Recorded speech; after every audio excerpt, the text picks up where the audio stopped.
Hey listeners, today we're talking about cultivating relationships with your competition. This is going to be one of our most interesting podcast episodes because I think we're going to tell you a lot of information that will surprise you like you've never been surprised before. This really does have some amazing gold nuggets in it. And listen to this, if you've been enjoying what you've been listening on the podcast, could you do me a favor? Could you tell a friend or could you share it? Maybe send it to someone through iMessage and let them know what we're doing over here on this podcast. We're really having a great time. Also, you can subscribe and do this. If there is a topic that you would like us to cover, shoot us an email. You can shoot us an email directly at josh@fowlerstudios.net and just tell us what it is you want us to discuss. It would be so helpful to be able to address topics you love. Hope you guys enjoy the show.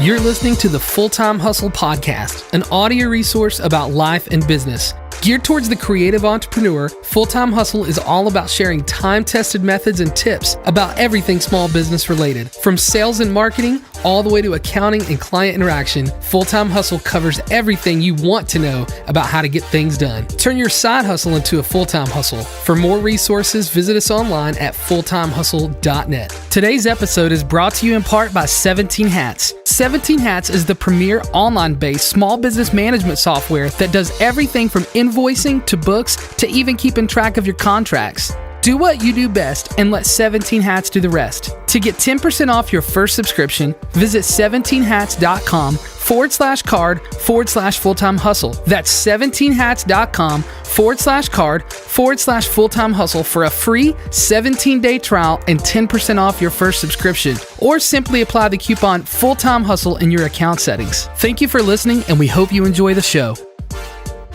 Hey everybody, welcome back to Full-Time Hustle. Hey, you got a little frog in your throat? I do, yeah. I thought about just starting over. I was like, nah, let's just own it. Let's just go with it. Well, today we're talking about cultivating relationships with your competition. We are. So it has been said that you keep your friends close and your enemies closer. Oh, that's not the point direction? Of today. No. Is that the direction we're going? I thought. No. Okay. But there you have it. So our competition is the furthest thing from our enemies. Dead serious. Yeah. And I think a lot of people think it's unusual, but I'm finding out more and more, and this goes across industry, like a lot of different industries, that people are becoming friends with their competition. I feel like so much of our lives and our industries are on social media these days. It's how people talk with each other. It's how people group together. And, with that, you catch more flies with honey. And so originally I was going to, say in this podcast, like, oh, it's great because smaller companies, if you have 1 or 10 employees, you can build off of other companies and like you can both grow. But the thing is, even major corporations, if we see major corporations working together, it makes you love them more. Yeah. Like the healthcare thing with Amazon and Berkshire Hathaway, and I can't remember the third Chase. One. Chase. Yeah. I'm a huge fan of Amazon. I'm going to say I'm not a huge fan of Chase. Sure. I had a credit card back in the day. Sure. 30% interest. Kind of burned some bridges with me and Chase. But like, I love Amazon. And if Amazon's working with Chase, I maybe don't hate them as much. So seeing large corporations work together, it really kind of makes you have a better opinion of all of them because they can play nice with each other. And another one that I just saw on the news, this was yesterday, and they spun it so weird, but I thought it was so cool. It says, Apple contends that it is using Google for its iCloud servers or something like that. It definitely is using Google for its servers. Oh, really? But they made it out to seem like busted, but that's not an uncommon practice. So Netflix uses Amazon to host all their stuff. Oh, that's funny. Yep. There's a lot of companies that are using Amazon. And I love Amazon. Yeah. I mean, who doesn't? Samsung makes all the screens for the iPhone. And I think like you said, it is almost like a taboo, like, ooh, Yeah. But the thing is, it's reality. It is. And I feel like so many things in business, if you get in front of it and just welcome it and say, yes, this is what we're doing. It doesn't mean that you're not capable. It just means that you're smart enough to utilize the best pieces, the best tools for the job. Yeah. And you have to look at it as leverage. Like, a lot of people don't understand that the gifts and the talents and the abilities that they shared can be leveraged for so much good, and that there's really enough out there for everybody. So let's just jump right in. How are some ways that we can really cultivate relationships with our competition? Well, it's more like reasons that we're talking about today. So the reason, like the biggest one, you can help each other. And this is the reason that we even like use this as a podcast topic, is because we work with our competition so much and we cover each other. And so like for us, we're in like photo and video, wedding industry, that sort of thing. And we have people, like there's been times where one of us have been sick and we cannot get out of bed. You want to share that story? I mean, I'll share it. Yeah. Well, I mean, there was a day where Josh was sick for a wedding, and actually, you still had another job at that point in time. Yeah. You worked at the church, and you were only going to be available for half of the wedding day. And so we actually hired some friends, Luke and Ashley, and they were going to cover the other half of the wedding day for you. And the bride knew about it. She was fine with it. She knew that it would all be one cohesive video. And the night before, or the day before the wedding, Josh got crazy sick. Like we were about to go to the hospital. He was so sick, and thank goodness we already had a babysitter planned for the wedding, because Josh was so sick he couldn't even stay at home and take care of Hazel. And so I called Luke and Ashley and I was like, hey, can you do the whole wedding instead of just part of it? And they were like, well, yeah, we can. So you put a price tag on that, and I mean, all of a sudden you're like, oh yeah, I'll say yes to anything. I can do that for that price. But it was so amazing because they just jumped in, and if you would never know that video was filmed by anyone else than you. Yeah, it's one of our best wedding videos. Yeah, because they didn't film it as themselves. I mean, we have a very similar style to them anyway, but they filmed the same pieces that you would film, and then you're the one that edited it and put it all together. Yeah. And so literally, like, I forget that you weren't even there that day. Although, I will say, Luke brought a bottle of Lysol, like a can of Lysol, and he sprayed everything because we used a lot of your equipment. That's so funny.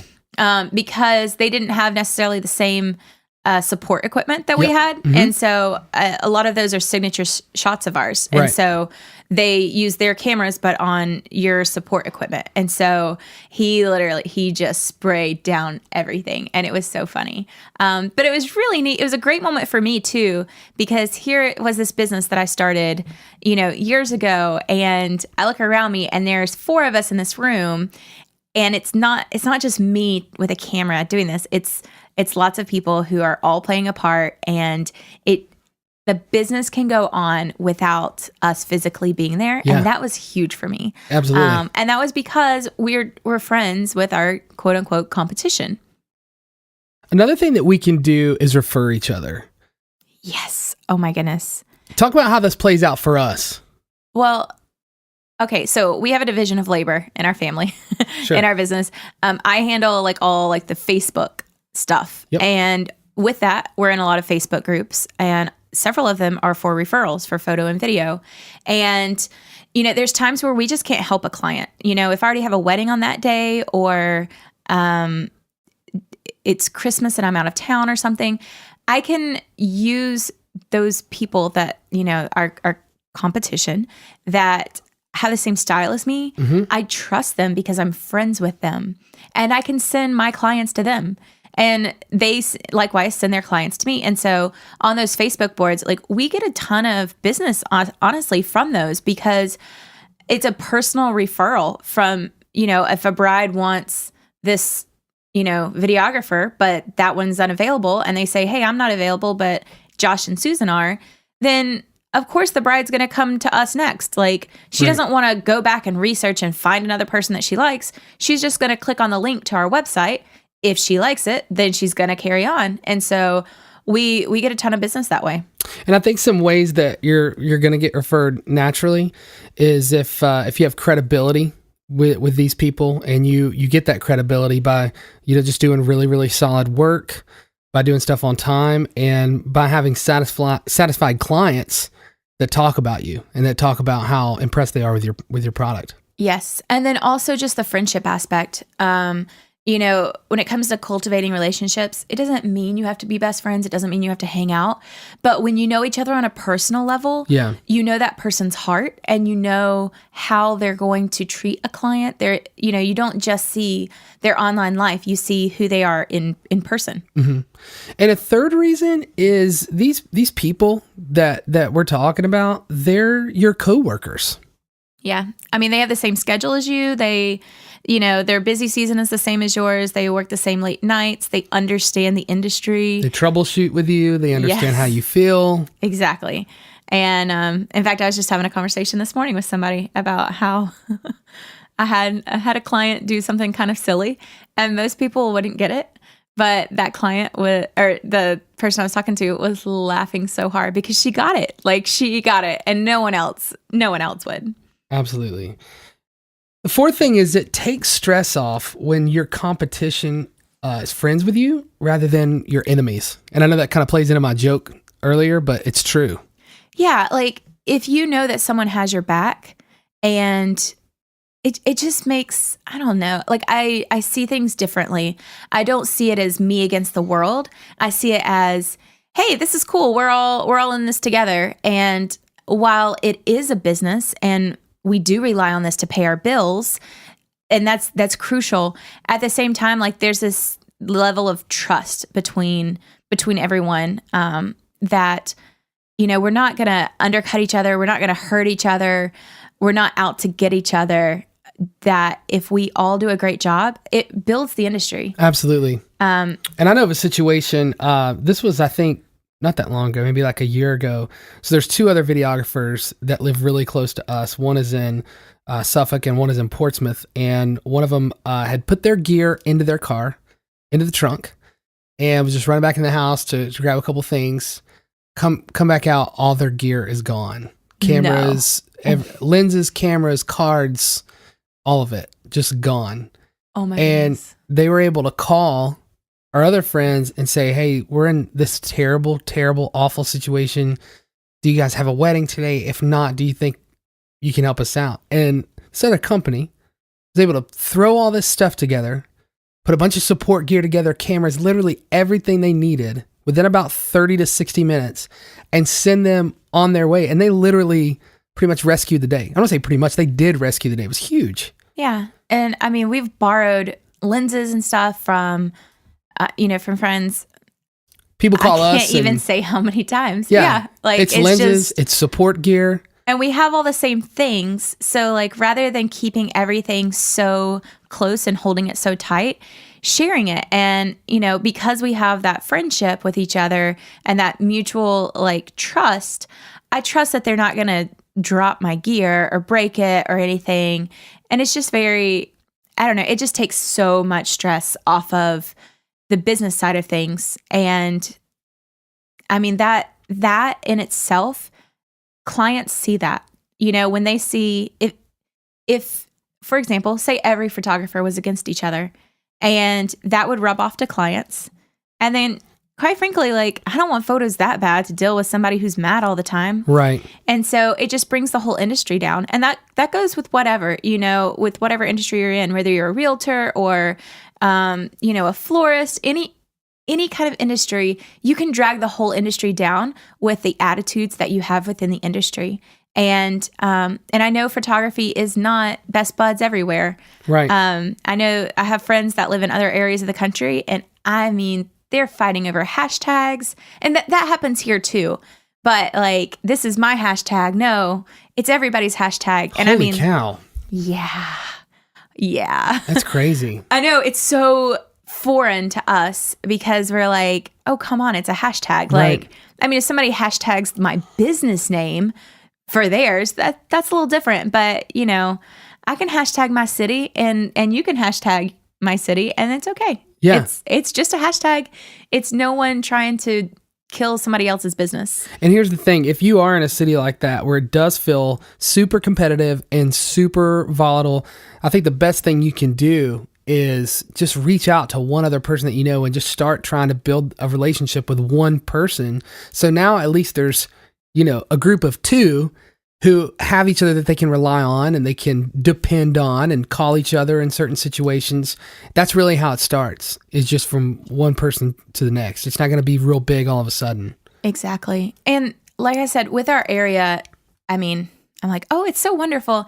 No, there's definitely the dark side, so to speak. Sure. You know, where they're like cat fights or dog fights. Okay. I don't Is that know. when dudes fight? It's a dog fight? I guess. That's funny. But that's not who we choose to associate with. Right. And so we don't see it very often. You know, like our friends on Facebook aren't those ones that are clawing at each other all the time. And likewise, like the people that we have in our home that we hang out with on a daily basis that are, you know, our competition, we're not arguing. Like Right. there's not, I will say that if you're having to start the movement, if you're having to be the first person to step out and things, it will be weird at first. Sure. It's like there's an elephant in the room and, you know, it's like, oh, I had a client and they inquired with me and they inquired with you, but they chose you. Awkward. Or even if they choose me, that's still awkward because the client had to choose. They can't have two people do it. And Right. so I know realtors is another one that they're very it's a very personable business, and you kind of take it personally if somebody's like talking to me about a wedding or in our case about a house, and you really invest in them, you know, as far as like chatting and getting to know them and helping them out, and then they go with somebody else and you're like, oh, Yeah. okay, well, great. You know, it's hard to be like, that's fine. I still like this other person. But at the end of the day, if you can just get out of your comfort zone and push through and be ever so intentional about cultivating those relationships, it pays off tenfold. Yeah. And the fifth reason that we want to cultivate relationships is because we can provide honest feedback with each other, and we should provide honest feedback with each other. Yeah. And I chose this as the last one just because it's a side effect of it. It's not the reason we do it, but I just feel like there are so many opportunities where if you just heard it from a stranger, you would think that it would have ill intent. Like, hey, you know, maybe you should dress a little differently when you go meet with clients or something like that, coming from a friend versus coming from somebody who's also into your industry that's your competition. Yeah. I mean, it's taken a totally different way. And another way to look at that is it's a professional that you trust. Yes. Yeah. And we're all, I mean, when we're building a business, we're all in a way learning as we grow. If we already knew it, then we would already have the business. Yeah. And so as we learn and as we grow, we learn from each other as well. I mean, this is when I think about like cultivating relationships with competition, I think about the girl Tyler. Tyler and Martin are a married couple. They come over to our house and we will talk until what time? 2? I don't know. 2 a.m.? They are, they can outdo me. Yeah. Easy. And I know They stay up late. We stay up late, but they stay up later.